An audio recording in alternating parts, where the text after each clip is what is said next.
Israel ने Gaza पर पिछले कुछ दिनों में हमले और तेज कर दिए हैं। प्रधानमंत्री बेंजामिन नेतन्याहू ने साफ कर दिया है कि अब हमास से सिर्फ सैन्य कार्रवाई के जरिए ही निपटा जाएगा। बातचीत का रास्ता बंद है। इसी आक्रामक रुख की वजह से सीज फायर को लेकर भी बातचीत पूरी तरह से ठप हो चुकी है। दरअसल हाल ही में इजरायली सेना को एक और बंधक की लाश मिली है। इजराइल को एक हफ्ते में तीसरे बंधक की लाश मिली। दरअसल ये मामला तब ज्यादा गंभीर हो गया जब इजराइल को एक ही हफ्ते में तीसरे बंधक की लाश मिली।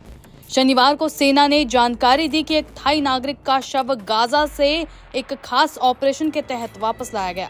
बताया गया कि 7 अक्टूबर 2023 को हमास ने इस व्यक्ति को बंधक बना लिया था। प्रधानमंत्री नेतन्याहू के कार्यालय के मुताबिक नातोपोंग पिंता नाम के थाई नागरिक को किप्तुज नीर ओज से अगवा किया गया और युद्ध की शुरुआत में ही उसकी गाजा में हत्या कर दी गई। हमास ने इस पर कोई प्रतिक्रिया नहीं दी है। गौरतलब है कि 7 अक्टूबर के हमले के दौरान कई थाई नागरिकों को बंधक बनाया गया था। पिंता खेती का काम करने के लिए थाईलैंड से इजराइल आया। रक्षा मंत्रालय के मुताबिक उसका शव गाजा के रफा इलाके से मिला है, जहां हाल ही में बड़े पैमाने पर सैन्य कार्रवाई हुई। इससे पहले गुरुवार को इजराइल ने 2 और बंधकों की लाशें बरामद की हैं। जुडिथ वेस्टाइन और गड हगाई नाम के इन दोनों नागरिकों के पास इजरायली अमेरिकी नागरिकता थी। इजराइल के मुताबिक गाजा में अब 55 बंधक हैं, जिनमें से ज्यादातर के मारे जाने की आशंका है। इधर गाजा में इजराइल के हवाई हमले भी लगातार जारी हैं। शुक्रवार रात से शनिवार सुबह तक के हमलों में कम से कम 22 लोगों की जान चली गई है। बिगड़ते हालात और बंधकों के मुद्दों को लेकर तनाव भी गहराता जा रहा है। Aim right, achieve big. At KR Mangalam University, we provide you the platform to turn your dreams into reality. At KR Mangalam University. Israel का कहना है कि वो अपने नागरिकों को हर हाल में वापस लाने के लिए सभी जरूरी कदम उठा रहा है।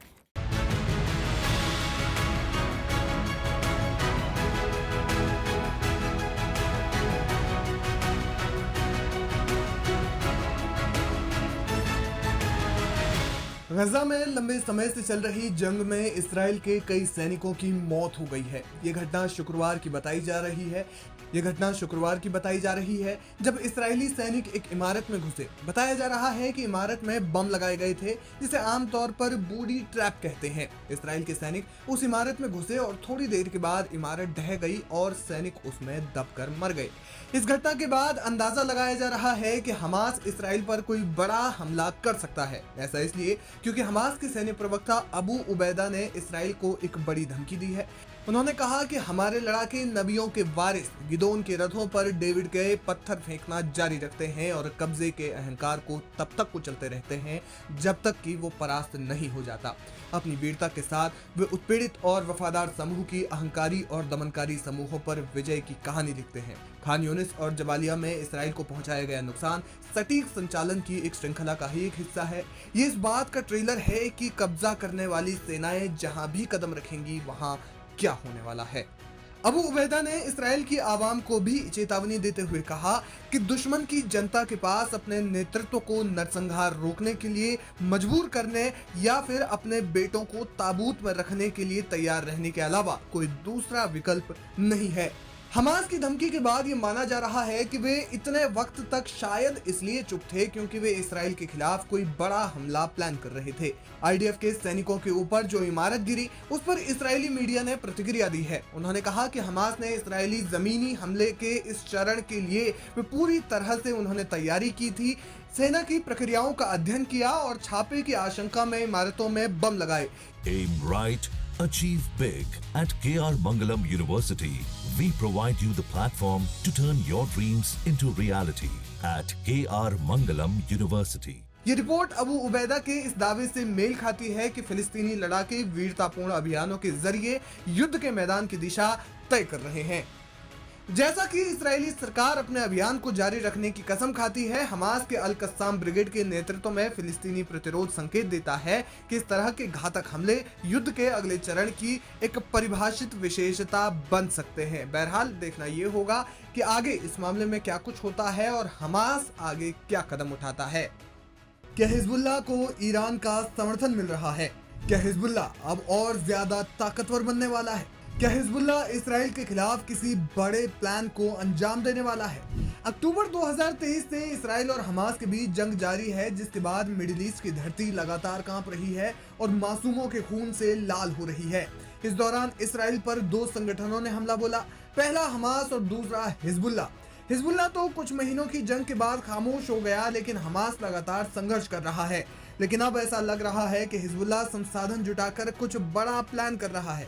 ऐसा इसलिए क्योंकि ईरान के विदेश मंत्री अब्बास अरागची ने लेबनान में हिजबुल्लाह चीफ नईम कासिम से मुलाकात की है। इस मुलाकात के दौरान नईम कासिम ने ईरान को फिलिस्तीन के लिए लगातार आवाज उठाने के लिए उनका शुक्रिया अदा किया और लेबनान की प्रगति, स्थिरता, संप्रभुता और उसके क्षेत्र से कब्जे को हटाने के प्रति अपनी प्रतिबद्धता पर भी जोर दिया।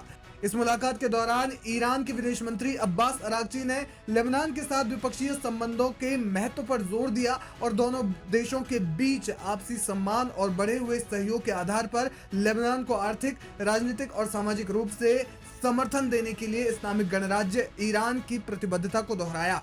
अब्बास अरागची ने अपने बेरूत दौरे पर न सिर्फ नईम कासिम बल्कि राष्ट्रपति जोसेफ ऑन, प्रधानमंत्री नवाफ सलाम, विदेश मंत्री यूसुफ रग्गी और संसद अध्यक्ष तथा हिजबुल्लाह के सहयोगी नबीह बेरी सहित वरिष्ठ लेबनानी अधिकारियों से मुलाकात की। एक बयान के अनुसार अपनी बैठक के बाद ऑन ने कहा कि उन्होंने अरागची को मतभेदों को सुलझाने में बातचीत के महत्व पर जोर दिया। साथ ही कहा कि युद्ध के बाद का पुनर्निर्माण बेरूत के लिए प्राथमिकता बना हुआ है। तेहरान के शीर्ष राजनयिक ने मंगलवार को पत्रकारों को बताया कि ईरानी कंपनियां लेबनान के पुनर्निर्माण में भाग लेने के लिए तैयार हैं। Aim right, achieve big. At KR Mangalam University, we provide you the platform to turn your dreams into reality. At KR Mangalam University. इस दौरान अब्बास अरागची ने एक्स पर पोस्ट करते हुए कहा कि मैं बेरूत आकर बेहद खुश हूं। राष्ट्रपति, संसद के अध्यक्ष, प्रधानमंत्री और विदेश मंत्री के साथ अपनी बैठकों के दौरान मैंने लेबनान की स्वतंत्रता, संप्रभुता, क्षेत्रीय अखंडता और इसराइल के कब्जे के तहत पुनर्निर्माण के लिए अपना पूरा समर्थन व्यक्त किया। हमारा लक्ष्य और आशा आपसी सम्मान और साझा हितों पर आधारित हमारे सदियों पुराने संबंधों में एक नया पृष्ठ खोलना है। आपको बता दें कि 27 नवंबर 2024 को हिजबुल्लाह ने इसराइल के साथ जंगबंदी समझौता किया था, लेकिन इसके बाद भी लेबनान में हालात खराब बने हुए हैं। हालांकि हाल के घटनाक्रमों को देखने से ऐसा लगता है कि युद्ध विराम खतरे में है। हाल ही में इसराइल ने हिजबुल्लाह के एक नए टॉप कमांडर मोहम्मद अली जमोल को मार गिराया था। इसराइल ने एक टारगेटेड ड्रोन हमले में कमांडर को निशाना बनाया। विश्लेषकों और इसराइली मीडिया का मानना है कि हिजबुल्लाह कमजोर हो चुका है, लेकिन वो धीरे धीरे अपनी ताकत फिर से हासिल कर सकता है। ऐसे में ईरान के विदेश मंत्री अब्बास अरागची और नईम कासिम से मुलाकात को इसी घटना से जोड़कर देखा जा रहा है।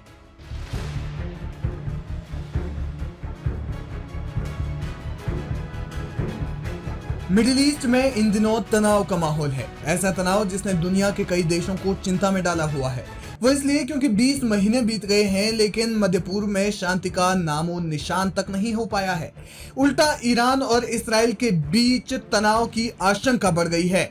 इसी बीच ईरान की इस्लामिक रेवोल्यूशनरी गार्ड कॉर्प्स यानी पासदाराने इस्लाम के प्रमुख जनरल हुसैन सलामी ने इसराइल को कड़े लफ्जों में धमकी दी है। उन्होंने कहा कि ईरान की परमाणु सुविधाएं नष्ट नहीं होंगी, बल्कि इसराइली कब्जे वाली इकाई के लक्ष्य नष्ट होंगे। दरअसल इसराइल पर आरोप लगता रहा है कि वो लंबे समय से ईरान के परमाणु ठिकानों को निशाना बनाने की तैयारी कर रहा है। ऐसे में दोनों देशों के बीच तनाव स्वतः ही बढ़ने के आसार नजर आ रहे हैं।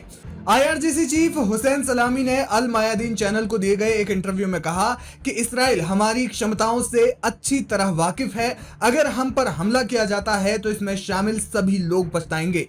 हम किसी भी हमले का जवाब देने और किसी भी परिस्थिति का सामना करने के लिए पूरी तरह तैयार हैं। उन्होंने इस दौरान ऑपरेशन प्रॉमिस ऑफ ट्रुथ का भी जिक्र किया, जब बीते साल ईरान ने इसराइल पर बैलिस्टिक मिसाइलों से हमला किया था। इस बीच ईरानी रक्षा मंत्री अजीज नसरीजादेह ने भी अल मायादीन से बात की और इस बात पर जोर दिया कि ईरान के पास इतनी ताकत है कि वो इसराइल उसे धमकी देने में असमर्थ है। नसरीजादेह ने धमकी दी कि ईरान के खिलाफ इसराइल द्वारा किया गया कोई भी दुर्भावनापूर्ण कार्य निसंदेह उसे उसके विनाश की ओर ले जाएगा। उन्होंने इसराइली धमकियों को खोखली बयानबाजी बताते हुए कहा कि जिनके पास वास्तव में ईरान को धमकी देने की शक्ति है, वे इस तरह की बातें नहीं करते, वैसा करने में असमर्थ हैं। ईरानी मंत्री ने स्पष्ट चेतावनी देते हुए कहा कि अगर इसराइल ईरान के खिलाफ कोई छोटा सा कदम भी उठाता है तो वो नष्ट हो जाएगा, क्योंकि ईरान कोई बड़ा कदम उठाएगा आपको बता दें कि अमेरिका और ईरान परमाणु कार्यक्रम पर बातचीत कर रहे हैं। इस बातचीत के पक्ष में इसराइल के वजीर आजम बेंजामिन नेतन्याहू शुरू से ही नहीं थे, लेकिन अमेरिका के साथ संबंधों को देखते हुए उन्हें यह कड़वा घूंट पीना पड़ा। इसके बाद उन्होंने कहा कि जिस प्रकार लीबिया में जाकर उनके परमाणु ठिकानों को नष्ट किया गया था, उसी प्रकार ईरान के साथ भी होना चाहिए। इसराइल ईरान के परमाणु कार्यक्रम को अपनी संप्रभुता के लिए खतरा मानता है और यही वजह है कि वो किसी भी हाल में ईरान को एक परमाणु शक्ति बनता हुआ नहीं देखना चाहता। ऐसे में दोनों देशों के बीच तनाव लाजमी है। इसी के चलते IRGC यानी पासदाराने इस्लाम ने इसराइल को धमकी दी है।